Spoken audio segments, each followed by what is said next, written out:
Tita Pepita. Si Tita Pepita, nakilala ko nung nagkakampanya ako ng senador in 1992. Tapos nung tumakbo ko noong 1995, sabi ko, Tita Pepita, ikaw ng aking campaign manager sa Bicol. At marami akong botong nakuha dito sa Bicol. I'm very happy also to be here with our officials, with Governor Joey Salceda, with Congressman Bichara and Congressman Reno Lim and Mayor Noel Rosal, at ang ating bagong Pangulo ng lahat ng coconut oil mills ng CIIF, si Jess Aranza. At sabi ni Joey Salceda, upo na muna raw kayo. At ang ating mga members of the board at ang ating mga kooperatiba na mga magsasaka, mangnyunyog, at ang ating mga punong bayan na diretsong pumunta sa inyo yung pondong pinalabas natin para magtanim muli yung magsasaka ng nyog. So congratulations sa inyong lahat. Ngayon, imbes na ako ang magsasabi kung gaano ka-importante itong ginagawa natin ngayon, mas gusto ko pakinggan yung mga diretsong nakikinabang. At gusto kong pakinggan ng ating bansa yung mga diretsong nakikinabang dahil ito parating covered ng ating national media. So, imbes na diskurso ko naman pakikinggan nila, pakinggan natin ang ating mga kapatid.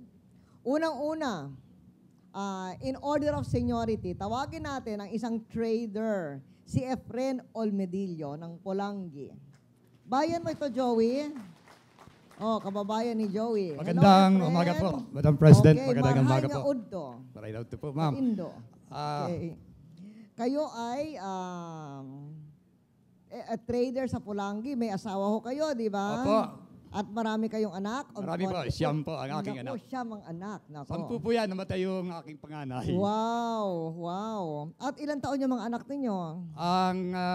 Ang panganay pong pangalawang lalaki ngayon ay 32 years old na po. Okay. Ano ang ginagawa niya? Siya po ay nagtatrabaho sa ibang bansa, overseas. Okay, where? Contract worker in United Arab Emirates.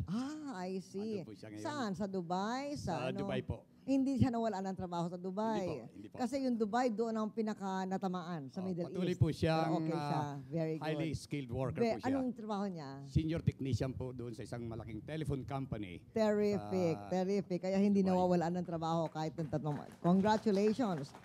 At kayo naman po ay hindi lang kayo ordinaryong trader, kundi kayo ay namumuno ng isang importanteng samahan. Opo. Kinukuha po namin itong pagkakataong ito makapagpasalamat sapagkat ang aming bayan po ay nabiyaya ng 2 milyong tulong ng CIIF. 100,000 similya ng nyog na inumpisa namin po ng 1 taon, August 26, at naipamahagi na namin at ginawa po ng aming kooperatiba ang Supervised Coconut Farm Development Program. Ito ay dahil nung araw, hindi magamit yung pondo ng CIF dahil nasa korte.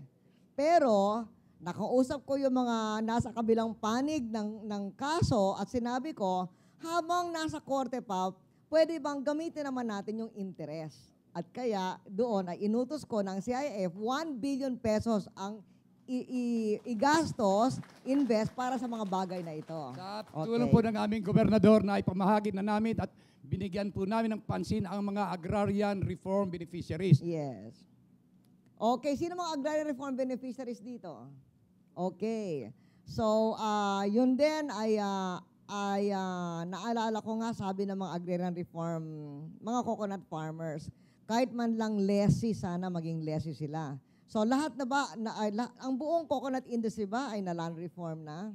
Hindi naman po lahat, sapagkat tatlo po ang aming target. Commercial farming doon sa mga private landowners at saka sa contract growing ng mga agrarian reform beneficiaries. Okay. Kaya nakatulong itong ating proyekto dahil nabigyan ng mga magsasaka mangnyonyog ng pera para magtanim uli.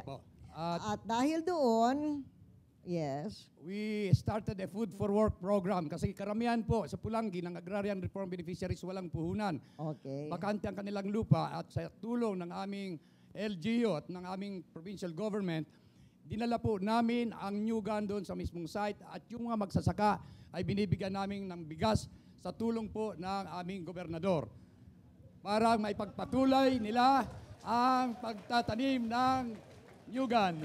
Okay. Well said mula sa kababayan ni Governor of Albay who comes from Pulangi. Kaya dahil nakapagtanim kayo muli, ay merong muling kopra na madadala dito. Opo. Di ba? Kaya pwede magbukas ito muli. Dahil nagsara nung malaking bagyong Reming.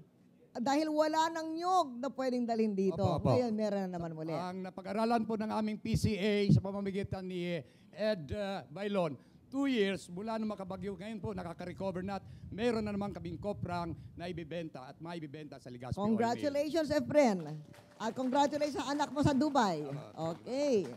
Tawagin naman natin ang isang mangyonyog dahil nga si Efren ay kwento nga kung paano sila nagbangon muli. Mula naman sa Ginobatan, nakikita ko ang mayor ng Ginobatan nandito rin. Tawagin natin si Gladwin Navera. Ginong Gladwin, ano ninyo si Emily Navera?